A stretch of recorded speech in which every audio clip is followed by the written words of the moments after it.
Peripheral arterial disease అంటే మనకి రక్తనాళంలో blocks రావడం.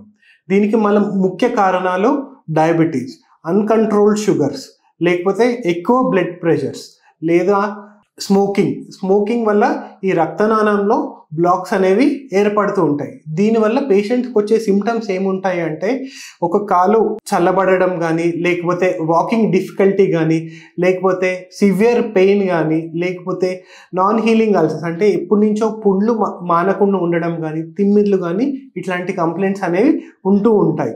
సో మన ఫ్యామిలీ హిస్టరీ కానీ, హార్ట్ డిసీజ్ కానీ ఇట్లాంటివి ఉన్న వాళ్ళకి ఈ పెరిఫెరల్ ఆర్టరీ డిసీజ్ కూడా మోర్ ప్రోన్ ఉంటారనమాట. ఇట్లాంటి పేషెంట్స్ ఎక్కువ అలర్ట్గా ఉండాల్సి వస్తుంది. దీన్ని డయాగ్నోస్ చేయడానికి మనకి కామన్గా యాంకిల్ బ్రేకిల్ ఇండెక్స్ అని చేస్తామన్నమాట.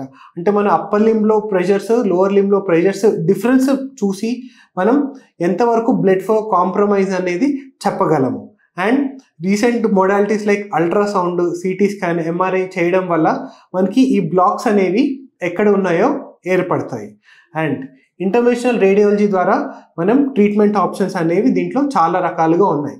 ఇనిషియల్ స్టేజెస్లో మనం లైఫ్ స్టైల్ మోడిఫికేషన్ ద్వారా ఈ డిసీజ్ని కంట్రోల్ చేయవచ్చు. కొంచెం మైల్డ్ డిసీజ్ కానీ కొంచెం ఇనిషియల్ సిమ్టమ్స్ ఉన్న వాళ్ళని మెడికల్ మేనేజ్మెంట్ తోటి ట్రీట్ చేస్తాం. అదే ఈ మెడికల్ మేనేజ్మెంట్ తోటి, ఈ లైఫ్ స్టైల్ మోడిఫికేషన్స్ తోటి ఇంప్రూవ్మెంట్ కాని వాళ్ళకి interventional radiology is very much advantage technique అనమాట. సేమ్ ఈ మినిమలీ ఇన్వేజివ్ ప్రొసీజర్స్లో మనం చిన్న ఇన్సిషన్ ఏదర్ మన రక్తనాళాల్లో తొడ నుంచి కానీ, చేతి నుంచి కానీ ఒక రక్తనాళం ఎక్కడైతే బ్లాక్ ఉందో అక్కడికి రీచ్ అవుతాం.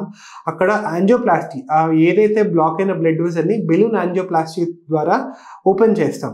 ఓపెన్ అయిన బ్లడ్ వెజల్ని ఇంకా ప్లేటెంట్గా ఉండడానికి కొన్ని సిచ్యువేషన్స్లో స్టంట్ కూడా వేయాల్సి ఉంటుంది. ఇవన్నీ చేయడం వల్ల మనకి బ్లడ్ ఫ్లో ఏదైతే బ్లాక్ అయి ఉందో దాన్ని రీస్టోర్ చేయగలం.